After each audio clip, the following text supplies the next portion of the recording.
Hello दोस्तों, आप सभी का स्वागत है मेरे यूट्यूब चैनल आर के गुर्जर स्टडी पॉइंट पे। मैं रविशंकर गुर्जर। आज हम राजस्थान के लोक देवताओं के बारे में अध्ययन करेंगे। तो सबसे पहले देखते हैं राजस्थान के लोक देवता। राजस्थान के लोक देवताओं में एक तो अपन लोक देवता कहते किसे हैं, इसको अपन जानते हैं। लोक देवता किसी भी अपने अच्छे कर्मों की वजह से मनुष्य जीवन में जन्म लेकर अपने अच्छे कर्मों की वजह से देवता के रूप में पूजे जाने वाले व्यक्तियों को लोक देवता कहते हैं। तो अपन इसमें देखेंगे राजस्थान में पंचपीर पूजे जाते हैं। तो पंचपीरों की एक ट्रैक है गोपाल, राहा में, गोपाल राह में। तो अपन देखते हैं इसमें गो से होगा गोगाजी, पा से हो गया पावू जी, और राह से हो गया रामदेव जी, और मैं से हो गया मेहा जी, और इसमें जो है से हो गया हड़बू जी।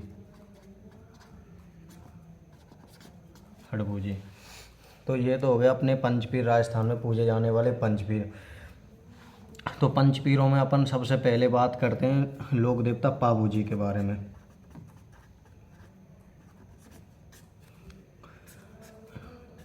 तो अपन इसमें सबसे पहले देखेंगे कि लोक देवता पाबू जी का जन्म कहाँ हुआ, उनके माता पिता का नाम, पत्नी का नाम, उनके परिवार के बारे में सबसे पहले अपन जानकारी देखते हैं। तो लोक देवता पाबू जी के पिता का नाम है धांधल। इनके पिता का नाम धांधल है। इनकी माता का नाम है कमला दे। अब ये जो राजस्थान में बहुत स्त्रियों के नाम के पीछे दे लिखा होता है, इस दे एक सम्मानीय शब्द है जिसका अर्थ होता है देवी। तो अब देखते हैं इनकी पत्नी का नाम। तो पत्नी का नाम आता है इनकी का फूलम दे के काफ़ी पुस्तकों में इसका नाम सुप्यार दे भी लिखा हुआ है। सुप्यार दे है, ये पाकिस्तान की एक जगह है अमरकोट के राजा की पुत्री है। अपन देखते हैं इनकी, अब आगे देखेंगे तो इनकी एक घोड़ी है। घोड़ी का नाम, उस घोड़ी का नाम है केसर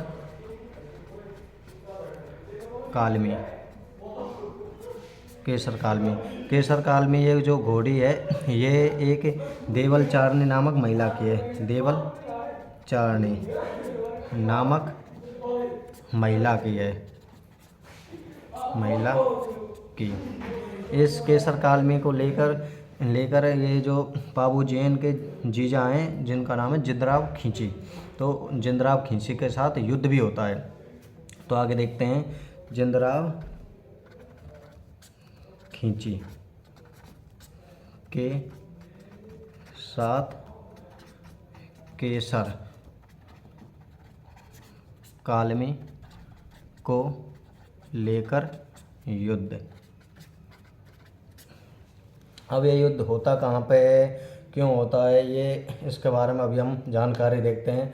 तो ये युद्ध होता है अपना जो जोधपुर है, जोधपुर में एक गांव है डेंचू गांव। तो कहानी कुछ ऐसे शुरुआत होती है कहानी की कि पाबू जी की शादी होती है।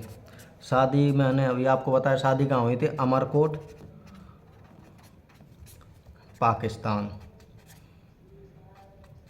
पाकिस्तान में इनकी शादी होती है। जो इनके जीजा होते हैं जिंदराव खींची, उनको जो केसर कालमी होती है वो घोड़ी एक दिन मतलब पसंद आ जाती है। तो वो उनको घोड़ी को लेने देवल चारणी नामक महिला के पास जाते हैं, और जो देवल चारणी नामक महिला है वो जिंदराव खींची को घोड़ी देने से मना कर देती है। अब जो जिंदराव खींची हैं वे मतलब इस बात से नाराज़ हो गए, और उन्होंने सोचा कि समय आने पर इसका बदला लिया जाएगा।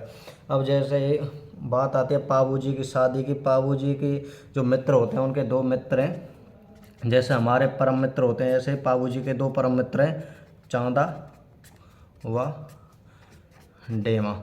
चांदा व डेमा। पाबू जी बिल्कुल शादी के टाइम पे बिल्कुल सज रहे हैं, बिल्कुल दूल्हे वाली वेशभूषा में है। तो वो अपने मित्रों से पूछता है कि बताओ मैं कैसा लग रहा हूँ। तो उनके मित्र कहते हैं पाबू जी एकदम अच्छे लग रहे हो, बस एक चीज़ की कमी रह गई। उन्होंने कहा बताओ क्या चीज़ की कमी रह गई? अगर शादी पे ही कोई चीज़ की कमी रह जाएगी तो फिर क्या मज़ा ज़िंदगी का। तो बोलते हैं कि यहाँ पे एक देवल चारणी है, देवल चारणी, उसकी एक घोड़ी है, नाम मैंने बता दिया केसर कालमी। केसर कालमी। अगर वो घोड़ी आपके पास आ जाए तो बाबूजी सोने में सुहागा हो जाएगा। उसने कहा क्यों नहीं, ये शादी का अवसर है, बार बार नहीं आता, चलो देवल चारनी के पास जाते हैं और वहाँ पे जाके वे बातचीत करते हैं। देवल चारनी को बोलते हैं माँ कि आज मेरी शादी है और मैं आपकी घोड़ी को मतलब ले जाना चाहता हूँ वहाँ। तो देवल चारनी होते हो बिल्कुल मना कर देते हैं, बोलते हैं कि ये मेरी जो घोड़ी है, अगर यहाँ पे जैसे मेरी कोई गायों को चुराने आता है तो उसकी रक्षा करती है, रक्षा करते हैं, पहले ही अपनी मतलब आवाज़ से जगा देते हैं। अगर तुम इस घोड़ी को ले गए तो मतलब कोई अपने गायों को चुराने आ गया है तो मैं उनकी रक्षा कैसे करूँगी। तो पाबू जी बोलते हैं कि माँ अगर जैसे ये घोड़ी घोड़ी है नहाएगी तो मैं वहाँ से सीधे ही, मैं कोई भी कंडीशन में हूँ और वहाँ से उल्टा आ जाऊँगा और आपकी गायों की रक्षा करूँगा। तो पाबू जी ने देवल चारणी को वचन दिया, देवल चारणी को वचन दिया कि मैं कोई भी स्थिति में हूँ, मैं आपकी गायों को छुड़ाने जरूर आऊँगा। जैसे पाबूजी को देवल चारणी होते वो घोड़ी दे देती है और वह अपनी शादी के लिए अमरकोट की तरफ प्रस्थान करते हैं। यह बात जैसे पता चलती है जिंदराव खींची को कि अब वहाँ मतलब गायों की रक्षा करने के लिए कोई नहीं है, तो वह पीछे से आक्रमण कर देता है और देवल चारणी की सभी गायों को छुड़ा लेता है। अब बाबूजी के इस समय पर वहाँ पर फेरे ही पड़ रहे होते हैं, फेरे ही पड़ रहे होते हैं, तो वह घोड़ी हिनहाट करते हैं। तो बाबूजी को पता लग जाता है कि कोई ना कोई वहाँ पे गायों को चुराने आया है। तो बाबूजी अपने शादी के 3.5 फेरों में से 3.5 फेरे में से उठकर आ जाते हैं। तो बाबूजी के जितने भी अनुयायी हैं वो सभी 3.5 फेरे ही लेते हैं। ये तो हो गए अपने देवल चारणी की और केसर कालमी की बात। तो बाबूजी के जो अनुयायी हैं वो कितने फेरे लेते हैं? 3.5 फेरे लेते हैं। अब हो गए आगे अपन देखते हैं कि बाबूजी है जो एक ऊँट पालक जाति है। ऊँट पालक जाति कौन सी? राजस्थान में रायका रेवाड़ी।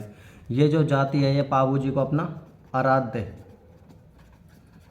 देव मानती है, आराध्य देव मानते हैं। तो एक रोग और होता है, एक ऊँटों में एक रोग होता है सर्रा रोग के निवारक देवता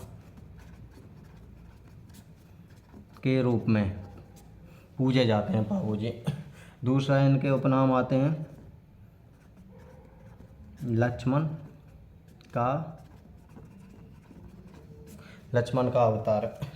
अवतार। आगे देखते हैं मारवाड़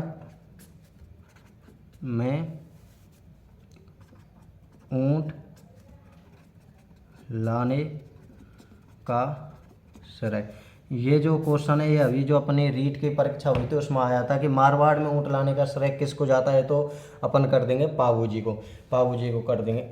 अब ये जो मैंने आपको बताया था ना थोड़ी देर पहले कि बाबूजी ने देवल चारणी को वचन दिया था, तो उसके बारे में एक कहावत है, एक कहानी सी है, उसको मैं आपको बता देता हूँ कि पानी पवन प्रमाण धरे अंबर हिंदू धर्म अब मोही धांधल आन सिर देश से गामा सटे। वह उसको वचन देता है कि माँ मुझे अपने पिता धांधल की कसम है, पानी पवन पानी वायु हिंदू धर्म में इन सभी को साक्षी मानकर आपको वचन देता हूँ, मैं किसी भी स्थिति में हूँ, मैं आपकी गायों को छुड़ा के लाऊंगा। ये उनके बारे में कविता है। तो बाबूजी के बड़े भाई हैं, एक बड़े भाई नाम क्या है? बूढ़ो जी। बूढ़ो जी। इनका पुत्र है, पुत्र का नाम है झरडा जी मिलता है, रूपनाथ जी भी मिलता है, और बालक नाथ, बालकनाथ मिलता है। इनका जो मंदिर है, मंदिर बना हुआ है कहाँ पे, हिमाचल प्रदेश में, हिमाचल प्रदेश में इनका मंदिर बना हुआ है। तो ये जो बूढ़ो जी हैं ये मतलब उससे चंद्रराव खिंची से बदला लेते हैं और चंद्रराव खिंची को बाद में मारते हैं। तो इस तरह पाबू जी के मतलब उसमें युद्ध में लड़ते हुए वीर गति को प्राप्त हो जाते हैं, ये वीर गति को प्राप्त होते हैं पाबू जी, वीर गति को प्राप्त। गायों को छुड़ाते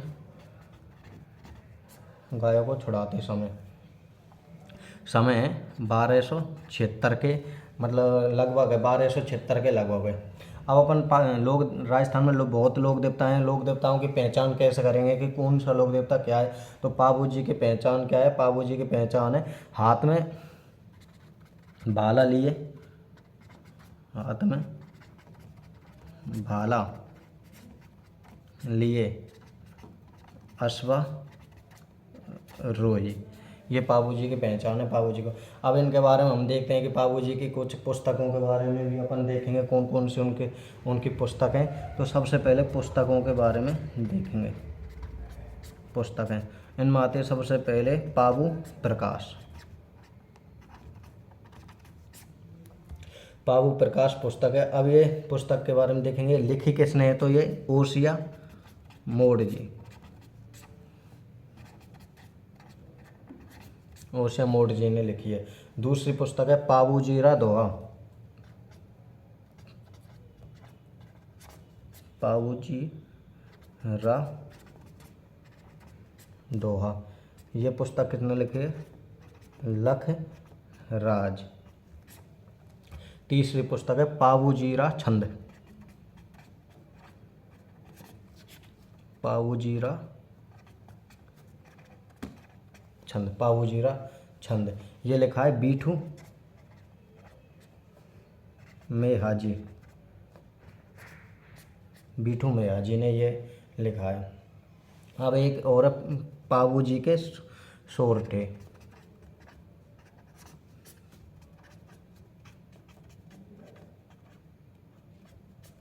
पाबू जी के सोरठे, ये लिखा है अपने रामनाथ ने। एक विदेशी राइटर भी है जिसने इनके मतलब इसका कथा का इंग्लिश में ट्रांसलेट किया है, कथा उसने इंग्लिश में पुस्तक लिखी, पुस्तक का नाम है द एपिक ऑफ पाबू जी।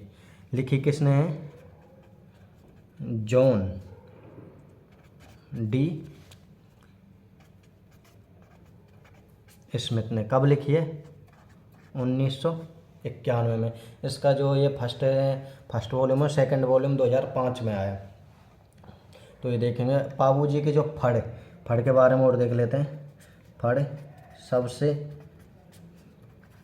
लोकप्रिय फड़ भील जाति के भोपे द्वारा रावण हत्या वाद्य यंत्र की सहायता से, वाद्य यंत्र की मदद से अपन ये करते हैं। इनकी फड़ में 30 फीट लंबी, 30 फीट लंबी है, 5 फीट चौड़ी, 5 फीट चौड़ी इनकी जो फड़ के बारे में देख लिया। इनके पाबू जी के बारे में जितनी भी जानकारी थी अपन ने सभी डिस्कस की। आगे भी अगर कोई भी पाबू जी के बारे में कोई बात रह गई है तो उसको अपन अगली वीडियो में कंसिडर कर लेंगे। और वैसे तो मुझे लगता नहीं है कि कोई बात रह गई, पर हम ये बता देते हूँ इनके साथ ही फड़ है। तो फड़ जैसलमेर में करियाप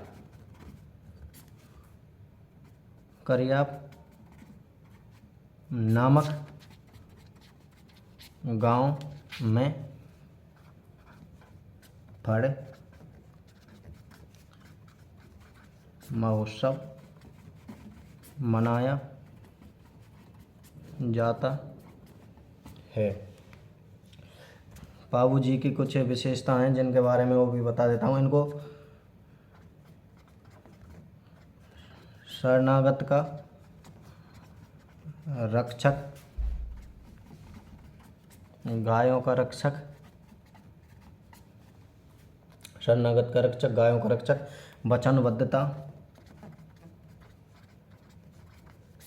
वचनबद्धता के बारे में इनकी लोकप्रियता फेमस है।